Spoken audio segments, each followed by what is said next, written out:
करे सो आज कर, आज करे सो अब, पल में परलय होएगी कि बहुरी करेगा कब। नमस्कार, मैं मनीष कुमार एक बार फिर आपके सामने कुछ नया लेकर आया हूं। अगर आप हिंदी जगत के लिटरेचर से किसी चीज को उठाकर किसी को समझाना चाहते हैं तो मुझे लगता है कि कबीर के दोहे से अधिकतर लोग शुरू करते हैं। और यह दोहा दुनिया भर में प्रसिद्ध है। सिर्फ यही नहीं कि हम भारत में रहने वाले भारतवासी हैं तो इस दोहे को बखूबी और पूरी तरह से समझते हैं, बल्कि दुनिया में रहने वाले अलग अलग प्रांतों में भी इस दोहे का उतना ही मूल्य और उतना ही इसका वैल्यू है, उतना ही इसका लोग आदर करते हैं जितना हमारे देश में किया जाता है। तो यह दोहा मैंने क्यों कहा, आप गौर करके देखिए।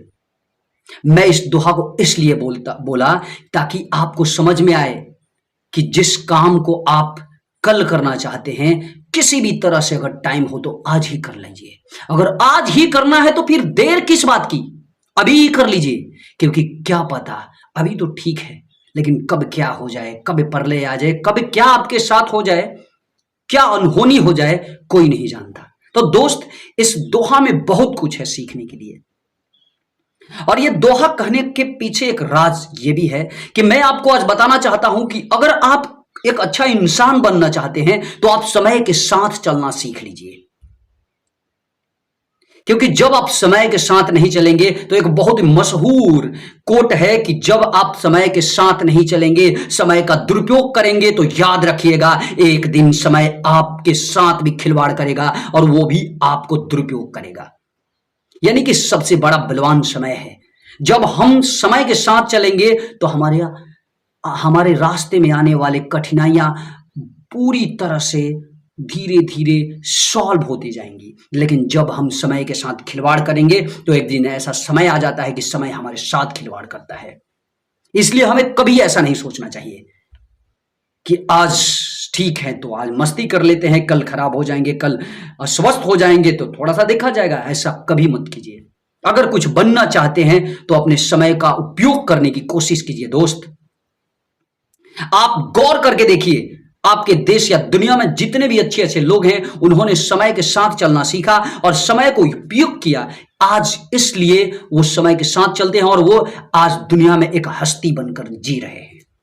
लेकिन कुछ लोग ऐसे होते हैं जो समय के साथ बिल्कुल चलना जानते ही नहीं, लेकिन एक दिन ऐसा हो जाता है कि वो समय ही उन्हें बर्बाद कर देता है। तो हम इस गलती को ना दोहराएं, इसलिए इससे मैं याद दिलाने के लिए आपके सामने लाया और इससे संबंधित एक कविता भी आपके सामने पेश करने वाला हूं।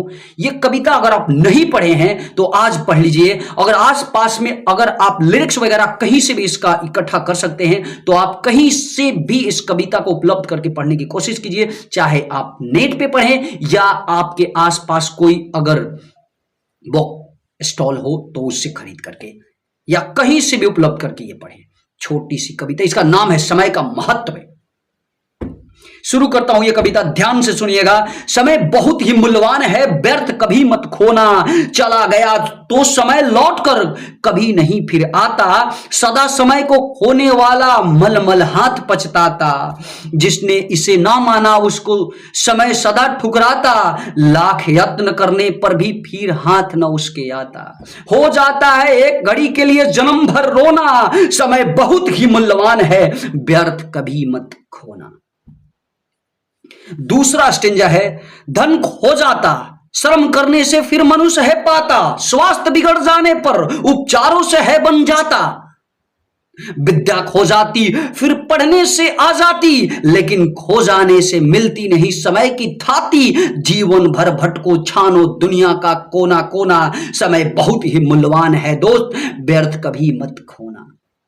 अंतिम छंद है, किया मान आदर जिसने भी और इसे अपनाया। जिसने आका मूल्य उससे इसने है अमर बनाया। महापुरुष हो गए विश्व में जितने यश के भागी। सब जीवन पर्याप्त रहे है पल पल के अनुरागी। उचित प्रयोग समय का ही है सफल मनोरथ होना। समय बहुत ही मूल्यवान है, व्यर्थ कभी मत खोना।